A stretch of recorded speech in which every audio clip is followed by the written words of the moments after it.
কেমন আছেন সবাই? আশা করি সবাই ভালো আছেন। তো গত ভিডিওটা আমরা দেখছি যে কিভাবে ফেসবুক পেজ খুলতে হয়। আজকে আমরা শিখব কিভাবে ফেসবুক পেজ ডিলিট করতে হয়।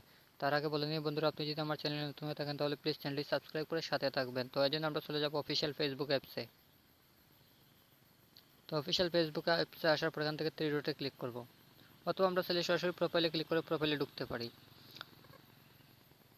তো প্রোফাইলে আসার পরে আমরা এখানে ক্লিক করব, তারপর আমরা আমাদের পেজটি সিলেক্ট করব। তো এই যে নিচে বৃত্ত দেখতে পাচ্ছেন সেটার মধ্যে ক্লিক করব,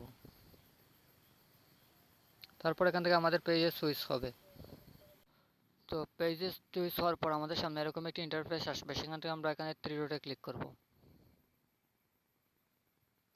থ্রি ডটে ক্লিক করার পর স্ক্রল ডাউন করে আমরা একটু নিচে চলে যাব। তো এখানে দেখতে পাচ্ছি সেটিং অ্যান্ড প্রাইভেসি, সেটার মধ্যে ক্লিক করব, তারপরে সেটিংসে ক্লিক করব।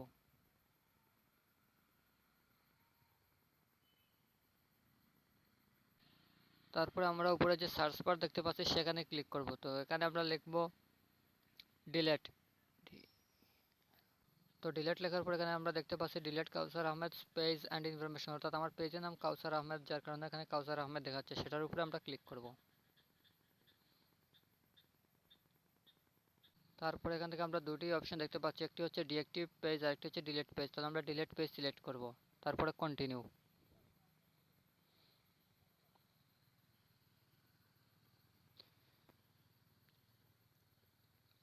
কন্টিনিউ ক্লিক করার পর আমাদের সামনে এরকম একটি ইন্টারফেস আসবে, সেখান থেকে আমরা কন্টিনিউ ক্লিক করব। তারপরে স্ক্রল ডাউন করে নিচে চলে যাব। নিচে যাওয়ার পর এখানে আমরা দেখতে পাচ্ছি কন্টিনিউ, সেটার উপর ক্লিক করব।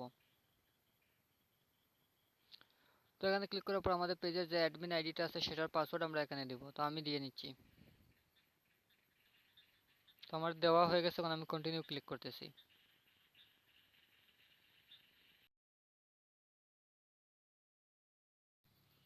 তারপর আমাদের সামনে এরকম একটি ইন্টারফেস আসবে, সেখান থেকে আমরা কন্টিনিউ ক্লিক করব।